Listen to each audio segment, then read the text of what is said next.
ময়মনসিংহের জয়নুল আবেদিন উদ্যানে অবৈধভাবে গড়ে ওঠা মিনি চিড়িয়াখানাটি সিলগালা করে দেওয়া হচ্ছে। এ সময় বন্যপ্রাণী অপরাধ দমন ইউনিট অভিযান চালিয়ে বিভিন্ন প্রজাতির 23টি বন্যপ্রাণী জব্দ করেছে। অভিযোগ আছে, অবৈধভাবে চিড়িয়াখানাটি গড়ে তুলে বাণিজ্যিক উদ্দেশ্য হাসিল করছিল একটি চক্র। ময়মনসিংহ প্রতিনিধি শাহ আলম উজ্জ্বলের রিপোর্ট, জানাচ্ছেন মিজান শাহজাহান। 12 বছর আগে আওয়ামী লীগ সরকারের আমলে এই চিড়িয়াখানাটি তৈরি করা হয়। নামে মাত্র মূল্যে ময়মনসিংহ সিটি কর্পোরেশনের তৎকালীন কমিশনার মাহবুবুর রহমান দুলাল ইজারা নিয়ে এটি পরিচালনা করছিল। 5ই আগস্টের পর মাহবুবুর রহমান দুলাল আত্মগোপনে চলে গেলে এর দায়িত্ব নেন 4 নং ওয়ার্ড বিএনপির সাবেক সাংগঠনিক সম্পাদক মিজানুর রহমান মামুন।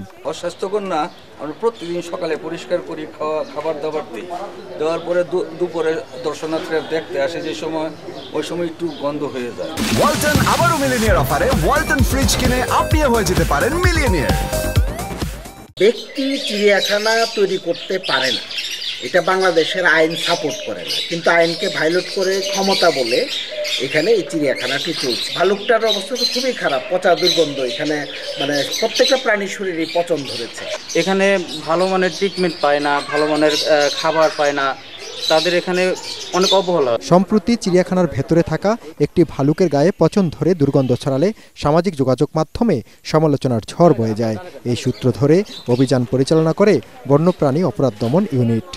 এ সময় মিনি চিড়িয়াখানায় অবৈধভাবে রাখা একটি অজগর সাপ, 2টি ময়ূর, 5টি হরিণ, 2টি মদনটাক পাখি, একটি কুমির, 2টি ভাল্লুক, একটি সজারু, 5টি বানর সহ বিভিন্ন প্রজাতির পাখি জব্দ করা হয়। আমাদের যে বন্যপ্রাণী সংরক্ষণ এবং নিরাপত্তা আইন 2012 6 ধারাতে বলা আছে, ঠিক আছে, মানে লাইসেন্স এবং পারমিট ছাড়া কেউ কোনো বন্যপ্রাণী খাঁচায় বন্দি রাখতে পারবে না, প্রদর্শন করতে পারবে না, পরিবহন করতে পারবে না। বন্যপ্রাণী ও জীববৈচিত্র্য সংরক্ষণ কর্মকর্তা রথীন্দ্র কুমার বিশ্বাস বলেন, আইন অমান্য করে ব্যক্তির প্রভাব কাটিয়ে ময়মনসিংহ সিটি কর্পোরেশন অবৈধভাবে চিড়িয়াখানাটি গড়ে তুলেছিল।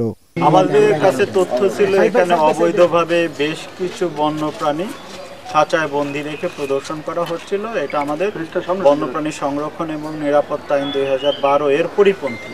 এই পার্কটাতে পরিদর্শন করে দেখি যে এগুলো বেশ কিছু বন্যপ্রাণী আসছে, অযত্নে রাখা হয়েছে এবং আমাদের আইন লঙ্ঘন করে রাখা হয়েছে। জব্দকৃত প্রাণীগুলোকে গাজীপুর সাফারি পার্কে অবমুক্ত করা হবে এবং কিছু প্রাণীকে 15 দিন কোয়ারেন্টিনে রেখে স্বাভাবিক বন্য পরিবেশে অবমুক্ত করা হবে।